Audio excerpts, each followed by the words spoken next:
Top stories of the day: Putin apologises for Christmas Day plane tragedy in Russian airspace, and celebrities rack up air miles with record-breaking holidays in 2024. Welcome to Escape News, your go-to source for travel updates and inspiration. I'm Zoe and I will guide you through the latest stories. Sorry I've not posted a video in a while, I've been a little bit poorly, it's been the holidays, but let's dive right in.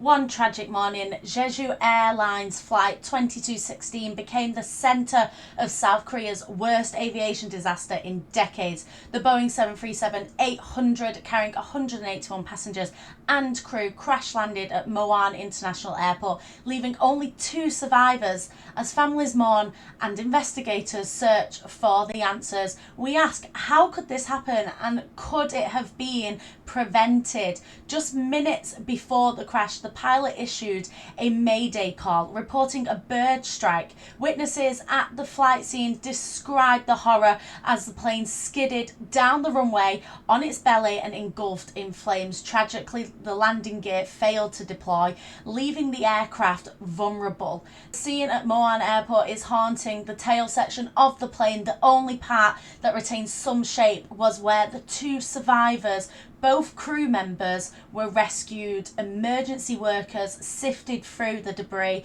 and now it's a mix of shattered aircraft parts and passenger belongings. Families gathered in silence, desperately waiting for the news. Many bodies are so severely damaged that identification can only be done through DNA testing or fingerprints. The sight of the passenger seats torn apart and the wreckage strewn across the runway paints a grim picture of what passengers endured. Experts are puzzled. Bird strikes, though dangerous, rarely cause such catastrophic failures. Dr. Sonia Brown, an aerospace lecturer, notes that modern planes like the Boeing 737-800 are designed with redundancies to survive such events. The bird strike should not lead to this level of disaster, says Dr. Brown. She explains that even with one of the engines out, the plane should have had enough power. Moreover, landing gear systems have fail-safes, including gravity-based mechanisms, to extend them manually. Professor Doug Jury, a veteran pilot, questions the plane's speed. If you're attempting a belly landing, you slow to stall the speed, he says, yet footage reveals that the plane is hurtling down the runway with an alarming amount of energy, a factor that likely worsened the impact. Another theory focuses on the runway's navigation system. Aviation expert David Lamont highlights the unusual placement of the concrete structure. Another theory focuses on the runway's navigation system. Aviation expert David Lamont highlights the unusual placement of a concrete structure housing the localizer antenna. He believes that this contributed to the disaster. At most airports, these structures are designed to collapse on impact. Lamont says, had that been the case here, everyone on board could have survived. Now, to think that that could be true, honestly, I'm concerned.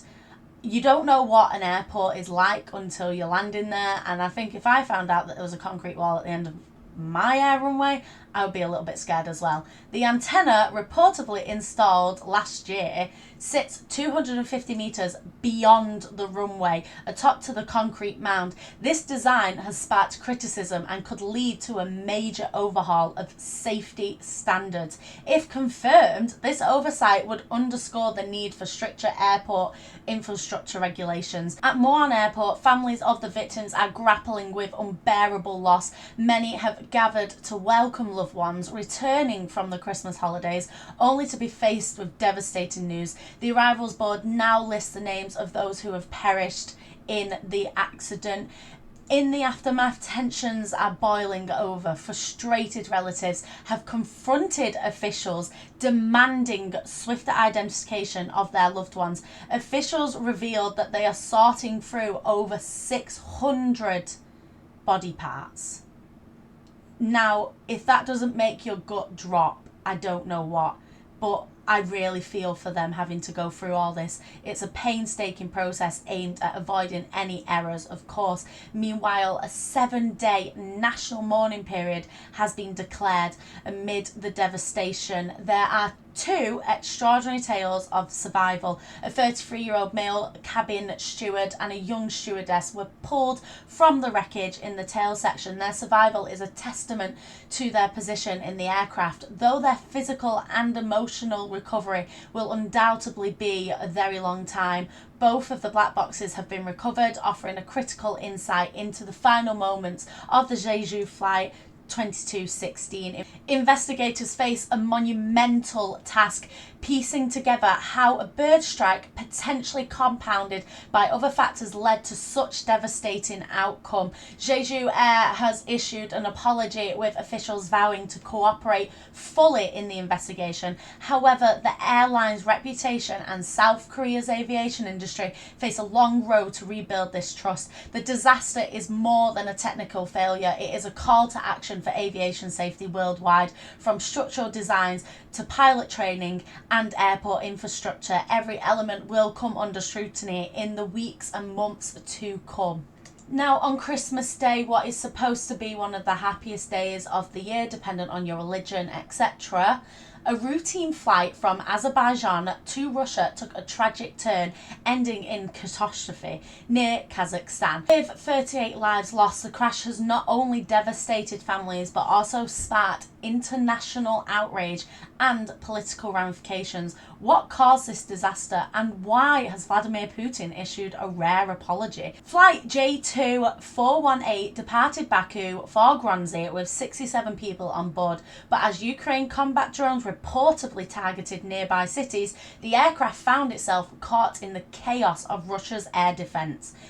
The Kremlin confirmed that the plane made repeated attempts to land at Grozny airport before diverting across the Caspian Sea. Tragically, it crash-landed near Akatu, Kazakhstan, killing more than half of the people on board. While Azerbaijan initially cited poor weather as the cause, survivors have described the explosions outside the aircraft. Senior officials in the US and Ukraine have blamed Russian anti-aircraft fire. Russia's aviation authority, however, claimed that a bird strike may have damaged the engine. So you're getting weather and you're getting bird strike, but then the witnesses on board are saying that they saw the attacks and explosions from on board. I'm not really sure which one I believe there.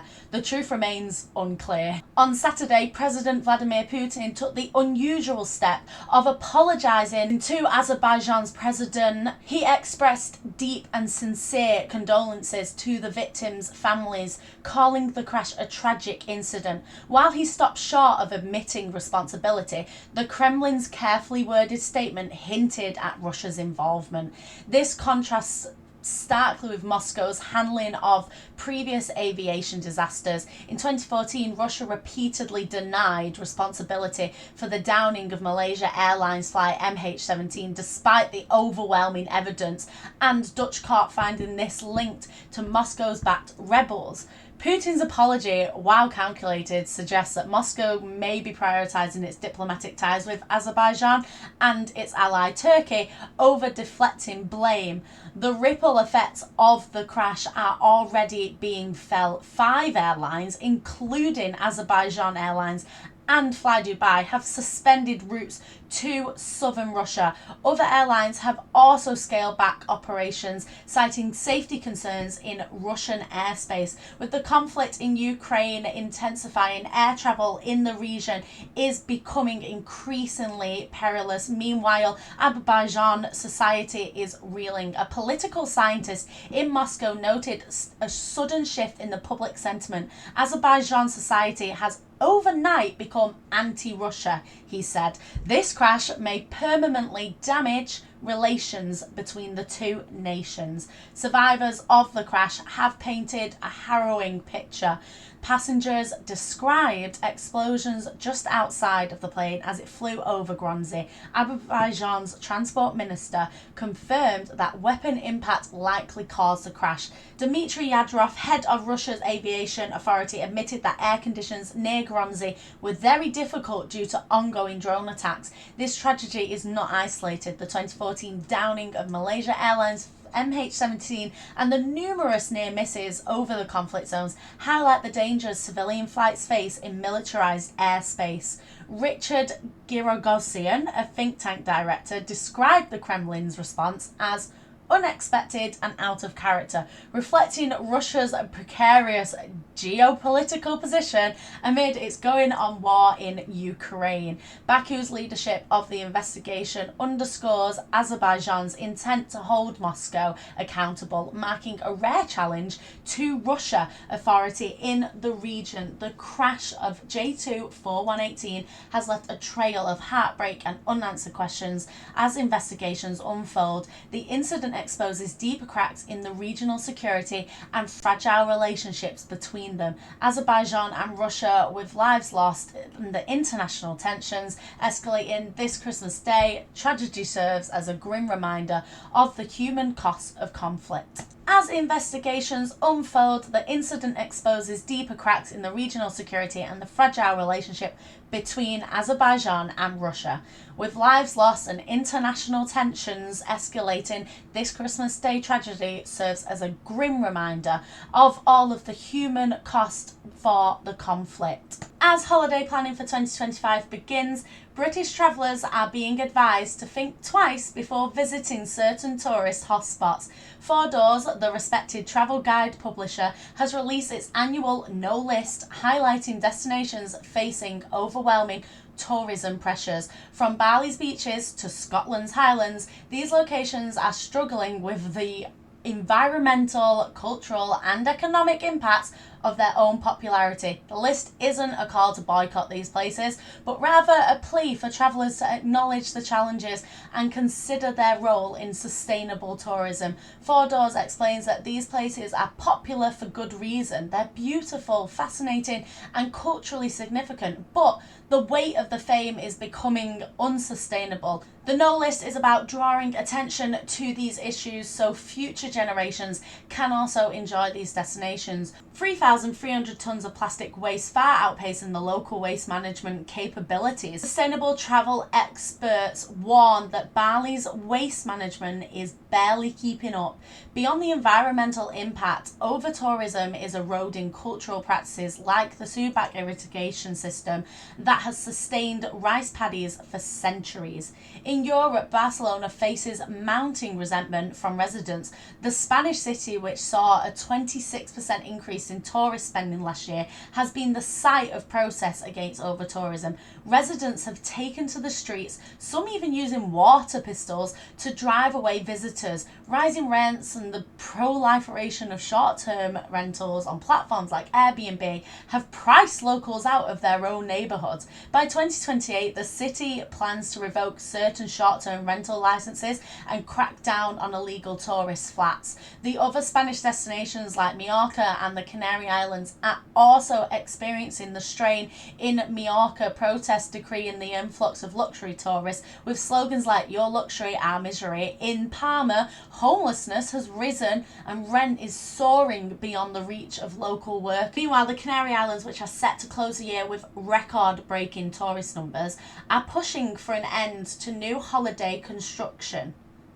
The rising costs of popularity in Scotland's North Coast 500, a scenic route that has drawn people from worldwide, is another destination buckling under its fame. While the route was developed to boost local tourism, it has inadvertently driven up the cost of living in the Highlands. Locals are being priced out of their homes and the region's cultural fabric is shifting under the pressure of a constant influx of visitors. Other locations on Four Doors list include Kerala in India, Kyoto, Tokyo in Japan, which is quite funny, you'll find out at the end of the video, and Oaxaca in Mexico and Agrigento in Sicily.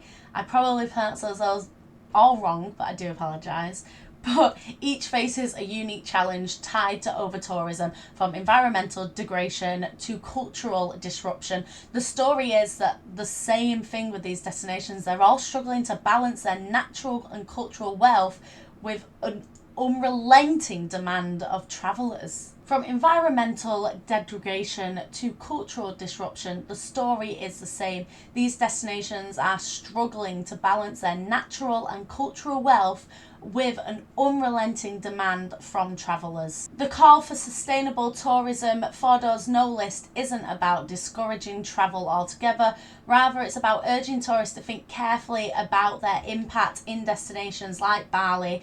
It changes the waste management practices, and better enforcement of regulations could alleviate some of the strain. In Barcelona, policies aimed at controlling short-term rentals could help restore balance between tourism and the need of locals, but tourists also play a crucial role. Choosing the lesser-known destinations and visiting during off-peak seasons and respecting local customs are the small steps that we can take to make a massive difference. As 4Doors notes, these issues need to be addressed. That way, the world's favourite destinations can remain so our future generations can also appreciate it. For British travellers, this year's No List serves both as a warning and a call to action. It's a reminder to explore the world responsibly, leaving behind nothing but memories and taking away nothing but experiences.